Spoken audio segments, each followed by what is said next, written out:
अस्सलाम वालेकुम dear students. उम्मीद करती हूँ कि आप जहाँ भी होंगे खैरियत से होंगे और बहुत ज़्यादा खुश होंगे। तो आज हम चैप्टर 2 का सेल डिवीज़न डिस्कस करने वाले हैं। ये हम सीखेंगे, इसके अंदर हम फिर सीखेंगे माइटोसिस और मियोसिस, और इसके अलावा हम सीखने जा रहे हैं इंटरफेस, न्यूक्लियर डिवीज़न और साइटोप्लाज्मिक डिवीज़न।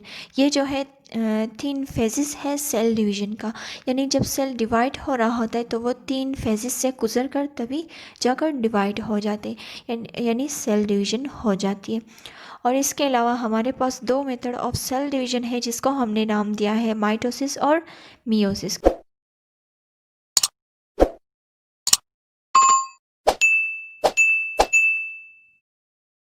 अच्छा, सेल डिवीज़न को डिटेल में पढ़ने से पहले हम सीखेंगे पर्पस ऑफ सेल डिवीज़न, यानी सेल डिवीज़न होते क्यों है, इसके पीछे क्या वजूहात है। अगर वजूहात देखा जाए तो बहुत सारे हैं, जिनमें से सिर्फ चंद एक मैं यहाँ डिस्कस करूँगी।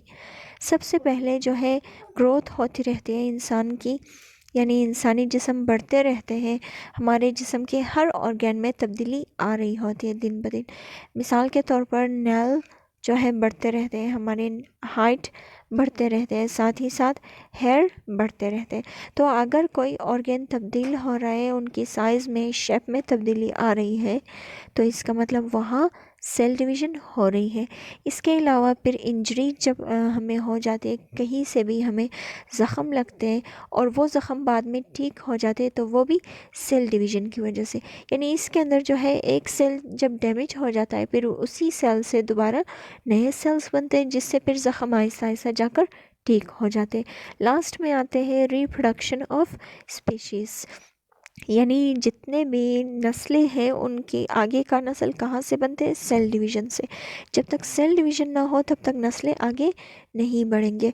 और अगर एक प्री एग्जिस्टिंग सेल होता है, उसी से 2 नए डॉटर सेल्स बनते हैं, फिर 2 से 4, 4 से 6, इसी तरह से डिवाइड होते रहते हैं सेल्स, और तब जाकर बिलियन ट्रिलियंस की तादाद में सेल इकट्ठे होकर एक पूरे जानदार को बना लेते।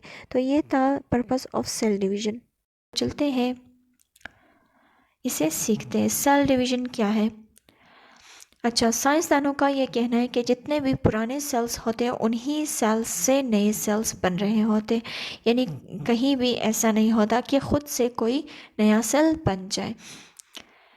जो सेल जो है डिवाइड होते हैं सेल डिवीज़न के दौरान, उन सेल्स को हम नाम देंगे पेरेंट सेल का, और इसके अलावा जो नए सेल्स बन रहे होते हैं उनको हम नाम देंगे डॉटर सेल्स का।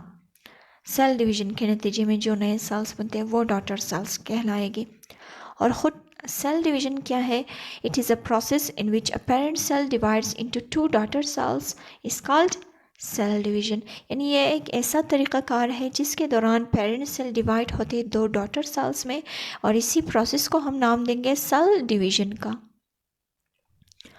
सेल डिवीज़न का ये प्रोसेस जो है मुख्तलिफ़ स्टेजेस पर मुश्तमिल है, जिनको हमने नाम दिया इंटरफेस, न्यूक्लियर डिवीज़न और साइटोप्लाज्मिक डिवीज़न। इंटरफेस जो है इसको हम सीखेंगे, फिर इसके बाद न्यूक्लियर डिवीज़न यानी न्यूक्लियस बाद में डिवाइड होते हैं। तीसरा जो स्टेप होगा सेल डिवीज़न का वो होगा साइटोप्लाज्मिक डिवीज़न। तो चलते हैं इंटरफेस की तरफ कि ये क्या चीज़ है। इंटरफेस के दौरान जो है इनिशियल चेंजेस आ रहे होते हैं सेल्स के अंदर, यानी ये जो है longest period of cell division है। बहुत ज़्यादा टाइम लगता है इस प्रोसेस को गुजरने के लिए। इस इंटरफेस के अंदर क्या होता है कि नंबर ऑफ़ क्रोमोसोम्स जो है डबल हो जाते। अब अगर नंबर ऑफ़ क्रोमोसोम्स डबल हो रही है तो इसका मतलब क्रोमोसोम जो है ख़ुद क्योंकि प्रोटीन और डीएनए से बना है, तो मतलब डीएनए भी डबल हो रही होती है इसी दौरान। तो हम इस प्रोसेस को कह सकते हैं रेप्लिकेशन ऑफ क्रोमोसोम्स, या फिर कहेंगे रेप्लिकेशन ऑफ डीएनए। इसके अलावा जो है सेंट्रियोल्स जो कि प्रेजेंट होता है सेंट्रोसोम में, ये जो है ऑर्गेनेली होता है सेल्स के अंदर, ये जो है सेपरेट हो जाते हैं एक दूसरे से। इनके इर्द गिर्द जो है नीडल लाइक स्ट्रक्चर्स बन जाते हैं, जैसे आप डायग्राम में देख सकते हो। इनको हम नाम देंगे एस्टर्स का। सही, यानी एस्टर्स बन जाते हैं, जिसकी वजह से फिर ये जो सेंट्रियोल्स है ये एक दूसरे से दूर भागना शुरू करेंगे और सेल्स के दोनों जानिब जाकर एडजस्ट हो जाएंगे। दूसरा जो फेज़ है सेल डिवीज़न का वो होगा न्यूक्लियर डिवीज़न। इसे हम दूसरा नाम भी दे सकते हैं कैरियोकाइनेसिस का। अच्छा, इसमें दो मेथड ऑफ न्यूक्लियर डिवीज़न आएगी, यानी दो तरीक़ों से न्यूक्लियस डिवाइड होती है।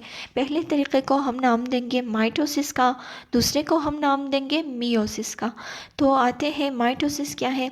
माइटोसिस एक ऐसा सेल डिवीज़न है, ऐसा प्रोसेस है जिसके अंदर जो है जो न्यूक्लियस होते हैं वो डिवाइड होते हैं दो डॉटर न्यूक्लाई में, जिसमें नंबर ऑफ क्रोमोसोम्स हर एक डॉटर न्यूक्लाई के अंदर सेम रहते हैं as compare to parent nucleus. यानी अगर इंसानी क्रोमोसोम की तादाद देखा जाए तो वो 46 है।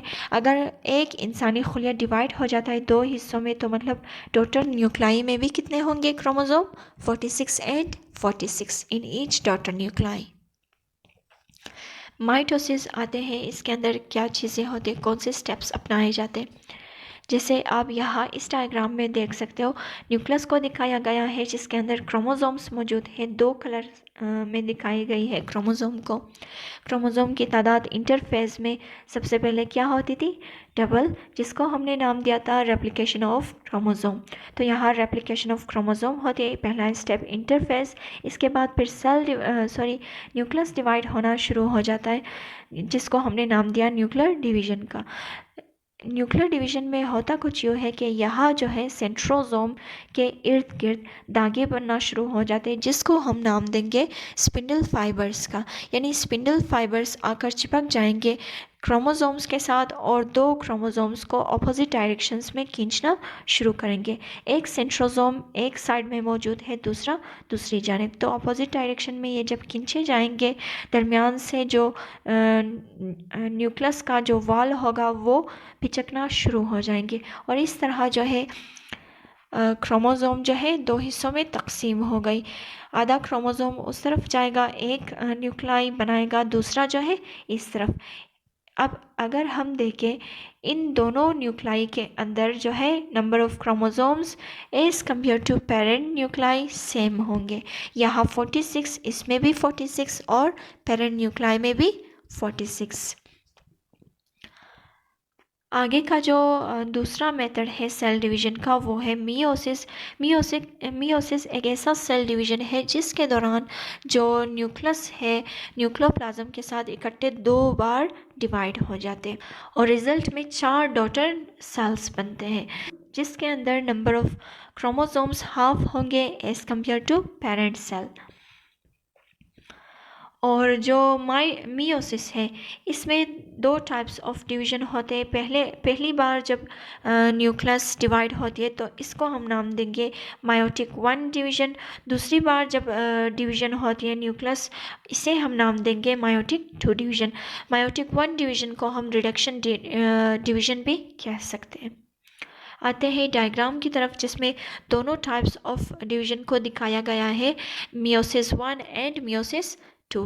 मियोसिस 1 में हम देख सकते हैं पहले इंटरफेस होता है, नंबर ऑफ क्रोमोसोम्स डबल हो जाती है, फिर स्पिंडल फाइबर्स जो है क्रोमोसोम्स को अपोजिट डायरेक्शन में खींचना शुरू कर देते हैं जिसकी वजह से जो न्यूक्लियस की वॉल होगी वो दबना शुरू हो जाएगा और बिल आखिर जो है दो डॉटर न्यूक्लियस या न्यूक्लाई बनेंगे।